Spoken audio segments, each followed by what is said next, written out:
Je me trouve devant la galerie Bel Air, avenue Foch dans le 8e, et je vais vous faire visiter cette galerie incroyable. Allez, c'est parti. Donc là, c'est Harry Skeggs, c'est un photographe londonien qui a été maintes et maintes fois primé. Donc lui, il capture en fait la beauté sauvage du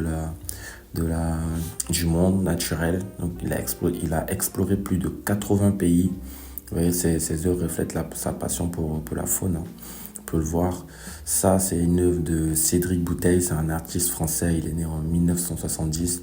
Lui, il fusionne photographie, peinture et street art, c'est un peu ce qu'il fait. Ça, c'est une œuvre de Raphaël Barrios, qui est un sculpteur vénézuélien. Il est né en 1947. Ça, c'est l'œuvre de Chloé B. C'est une artiste française, hein, née en 1979, qui s'inscrit dans le mouvement un peu pop art. Ouais, c'est très coloré, très dynamique. Il y a beaucoup d'icônes de la culture populaire qui reviennent. Tu vois, ça se mêle à la modernité, à la nostalgie, comme Tom et Jerry, des trucs à l'ancienne. Comme ça, des figures de ce style-là qui reviennent et ça va se mélanger un peu. C'est un mouvement pop art très coloré qui viennent se superposer. Je vous laisse regarder. Je trouve ça magnifique. Ça nous fait voyager, en fait. Ça nous rappelle les différentes époques qu'on a pu vivre.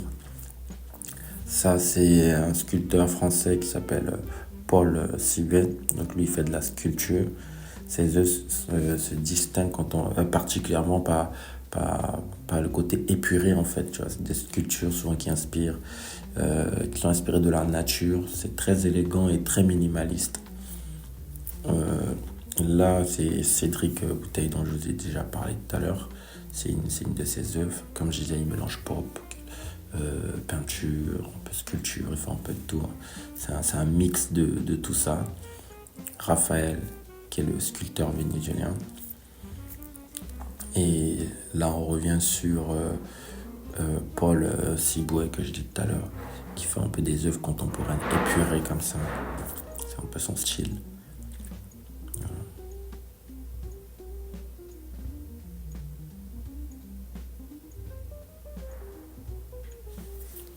Alors là, ça j'aime bien, c'est Patrick Rubenstein. J'espère que j'arrive à bien le dire. Il est né en 1960, donc lui c'est un artiste français. Il est spécialisé dans l'art cinématique, c'est-à-dire ses œuvres en fait c'est interactif, ça combine en fait le mouvement des couleurs, etc. Donc c'est-à-dire que ça te plonge dans une expérience visuelle, tu vois, constante. Au fur et à mesure que tu bouges à gauche, à droite, l'œuvre en fait elle change de couleur, elle te montre d'autres formes, d'autres visuels. Je trouve ça assez intéressant. Voici ce que lui fait pour aller voir, hein, si vous aimez. Donc, je suis là que pour vous présenter certains travaux. Je vous fais visiter la galerie. Là, c'est Monsieur Brainwash. Son pseudonyme, sinon il s'appelle Thierry Guetta. C'est un artiste français qui est né en 1966. Donc, c'est une figure emblématique du street art, hein, ce monsieur. Là, c'est Joseph, pareil, parisien. C'est un artiste qui présente en fait c'est un travail de la culture populaire massive, médias, il détourne les papiers anciens. Un peu ça, c'est un témoignage de la culture contemporaine. Pipone, ça dépend, mais bref. Donc là, c'est un sculpteur français qui est né en 1970. Donc lui, il revisite les objets du quotidien. Il ajoute une touche un peu d'humour, de nostalgie avec des cultures souvent inspirées de l'univers de l'enfant. CV, ça c'est une sculptrice française. Donc les œuvres se caractérisent en général par des formes assez généreuses et rondes. C'est souvent des figures animalières. Voilà, ça dégage une énergie joyeuse et positive. Et aussi, je l'aime bien, c'est Hong Zi Swan. C'est un artiste chinois. Il est né en 1962. Il est reconnu pour ses peintures qui fusionnent en fait des techniques orientales et occidentales. Ses œuvres sont riches en symboles, relation entre homme et la nature. C'est un peu ça. Et là, c'est Jeff Koons, américain, né en 1955. C'est une figure de l'art contemporain. Celui-là, j'aime particulièrement bien. C'était Patrick Hugues. C'est un artiste britannique qui est né en 1939.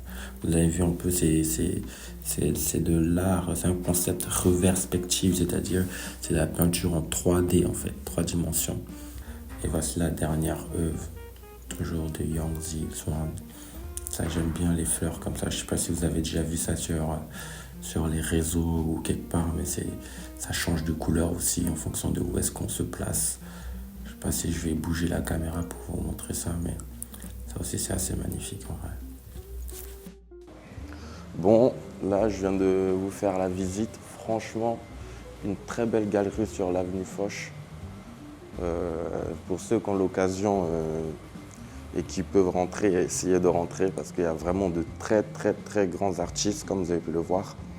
Et c'est pour ça aussi on est là pour partager ce genre de lieu, montrer que c'est possible d'arriver à ce niveau-là, d'exposer dans des galeries comme ça et on va y arriver à force de travail, de persévérance, de persévérance. J'espère que vous avez aimé cette visite dans la galerie et c'est parti. Donc les gars, j'ai pas pu interviewer le galeriste parce qu'il avait énormément de coups de fil. Il raccroche, il rappelle, il raccroche. Bon, autant vous dire que j'ai attendu 15 minutes, mais bon, c'était pas possible. Mais on aurait pu poser de réelles questions. Et c'est pas grave, hein, dans d'autres vidéos, on pose déjà assez de questions, donc voilà. Mais au moins, on s'est fait une belle galerie et ça, c'est super.